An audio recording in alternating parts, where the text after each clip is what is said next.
How to update your GPU drivers in Windows 11. Hey everyone, welcome back to the channel. In this video, I will guide you on how you can update your GPU drivers for Windows 11, so make sure to watch the video till the end. In order to update your GPU drivers for Windows 11, just go ahead and then first of all launch a search menu, search for Device Manager and then open the Device Manager app. Now once you open Device Manager, you will see this type of interface where on the left hand side you can see display adapters. So make sure to just expand the menu of display adapters. Here you'll be able to see your GPU, which is Intel and Nvidia, right? So now all you have to do is just right click on it and then click on update driver and then click on search automatically for drivers and then install it. After that, go to the second option, right click, click on update driver, click on search automatically. If it's already installed, then it's already installed, you don't have to do anything.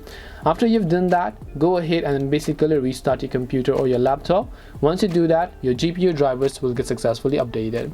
This way you'll be able to update your GPU drivers. Hope this video was very helpful. If you have got any questions, feel free to leave them down.